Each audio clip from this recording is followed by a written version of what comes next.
नमस्कार दोस्तों, मैं हूं वीरेंद्र गुप्ता और आप देख रहे हैं नमस्ते दिल्ली बीवीपी। दोस्तों, लग रहा है ऐसा कि दिल्ली की राजनीति में भूचाल आने वाला है।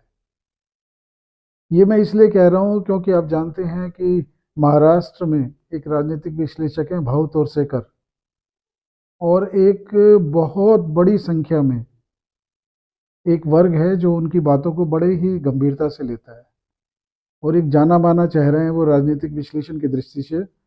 उनका ये कहना है कि इस समय देखिए इतिहास अपने आप को दोहराने वाला है, क्योंकि अन्ना हजारे एक ऐसा नाम है जिसके विरोध में कोई भी नहीं बोल सकता और उनकी बातों को सभी लोग ध्यान से सुनते हैं। आपको याद होगा दोस्तों कि अन्ना हजारे का ही आंदोलन था जिसकी वजह से अरविंद केजरीवाल मुख्यमंत्री बने दिल्ली के, और उसके बाद उन पर जो घपले घोटाले और तमाम तरह के आरोप भी लगे। दोस्तों, आपको ये भी याद होगा कि जो अन्ना हजारे ने आंदोलन शुरू किया, इससे पहले अन्ना हजारे को कोई जानता नहीं था इतने बड़े स्तर पर। लेकिन जब वो दिल्ली में आए और केजरीवालों ने दिल्ली में लेकर आए, उसके बाद से उनका इतना बड़ा आंदोलन हुआ कि वो एक इंटरनेशनल खबर बन गया और कांग्रेस सरकार को जाना पड़ा। चलिए मैं आपको थोड़ा विस्तार से बताता हूँ। ये सारी बातें जो मैं आपसे करने वाला हूँ, ये सब भाऊ तोरसेकर जी के विचारों को ही मैं आपके पास रखने वाला हूँ कि अभी उनका जो विश्लेषण आया है उसने दिल्ली की राजनीति में एक हलचल पैदा कर दी है। और जो दिल्ली की राजनीति में जो ये उथल पुथल आपको दिखाई दे रही है, ये उसके सामने कुछ भी नहीं है। जो उन्होंने बातें बताई है, चलिए मैं विस्तार से आपको बताने वाला हूँ। भाऊ जी का कहना है कि इस समय इतिहास अपने आप को दोहराने वाला है। ये ब्रेकिंग न्यूज़ है, क्योंकि देखिए अभी तक अन्ना हजारे जी की कोई एंट्री नहीं हुई।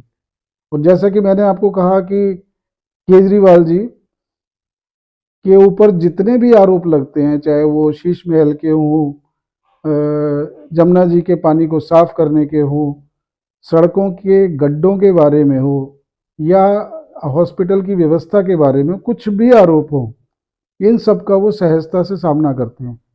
अब मोदी जी या बीजेपी कितने भी बाउंसर मार ले, वो आसानी से उसे झेल पा रहे हैं। लेकिन अगर अन्ना हजारे ने उनकी तरफ एक उंगली भी उठाई और इसका उन्होंने प्रतिवाद किया, तो ये समझ लीजिए कि दिल्ली की राजनीति से वो हमेशा के लिए चले जाएंगे।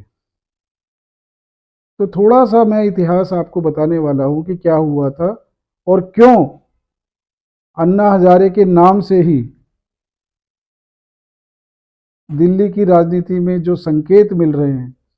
और मैं तो ये भी कहूंगा कि अगर सुनामी भी आ जाए तो कोई बड़ी बात नहीं है। दोस्तों, आपको याद होगा कि 10 साल पहले मनमोहन जी की सरकार थी और शीला दीक्षित जी उसमें मुख्यमंत्री थी। तो केजरीवाल जी जो महाराष्ट्र में रहा करते थे, अन्ना हजारे जी, एक कोई बड़ा चर्चित नाम नहीं था। हाँ, वहाँ महाराष्ट्र में जरूर इनका नाम था। तो ये इन्हें दिल्ली लेकर आए और दिल्ली लाने के बाद जंतर मंतर पर बैठे और भ्रष्टाचार के खिलाफ या जन लोकपाल को लाने के लिए एक आंदोलन चला, जिसकी परिणति ये हुई कि कुछ दिन के बाद 13 दिन के लिए रामलीला मैदान में बैठे।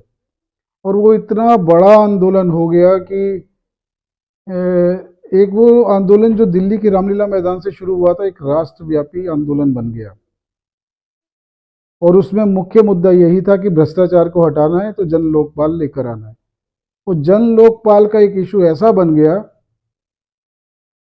कि एक ये इतना बड़ा मुद्दा बन गया कि मैंने जैसे बताया कि जो शीला दीक्षित जी उस समय की वर्तमान की मुख्यमंत्री थी, उनके खिलाफ माहौल ऐसा बना और उत्साह इतना था, समर्थन इतना था, जन समर्थन इतना था कि एक पूरा जन सैलाब दिखाई देता था रामलीला मैदान में। आप जानते होंगे बिल्कुल, लेकिन इतिहास की वही है ना कि स्मृतियां हमारी धूमिल पड़ जाती हैं। 2-4 साल में ही हम भूल जाते हैं कि क्या क्या हुआ था। चलिए बात करूंगा मैं कि उस समय जो आंदोलन हुआ, और उस समय जो अन्ना हजारे जी की टीम में थे, अरविंद केजरीवाल जी तो थे ही, इसके अलावा शाजिया इल्मी, किरण बेदी, प्रशांत भूषण, स्वामी अग्निवेश, या और भी बहुत सारे नाम थे। लेकिन आज की देखिए, आज ये जो टीम थी इसमें से सारे हटते चले गए। किसी को चोर उचक्का बताया गया, किसी को कुछ बताया गया, उन्हें गालियां दे के लाते मार के निकाल दिया केजरीवाल जी ने अपनी पार्टी से बाहर। हाँ, एक बचे हैं इनके पास, वो है मनीष सिसोदिया, जो इनके आंदोलन होने से पहले भी इनके साथ ही थे। अब बताया ये जा रहा है भाव तोरसेकर जी के संदर्भ में, उन्होंने ये बताया है कि इस समय अन्ना हजारे अपना मन बना चुके हैं कि जिस आंदोलन को उन्होंने शुरू किया था, अब वो इतना अपना मन बना चुके हैं कि केजरीवाल सरकार के खिलाफ शायद वो दिल्ली की राजनीति में उतर सकते हैं। क्योंकि आपने देखा होगा कि कुछ दिन पहले ही उन्होंने अपने बयान दिए, जो वीडियो वीडियो उनके उपलब्ध हैं, कुछ आप देख सकते हैं, जिसमें वो ये कह रहे हैं कि एक मुख्यमंत्री को जनता जो चुने वो ये ध्यान रख के चुने कि उसका आचार विचार शुद्ध हो, समाज कल्याण के काम करता हो, जनता की सेवा में उसका भाव हो।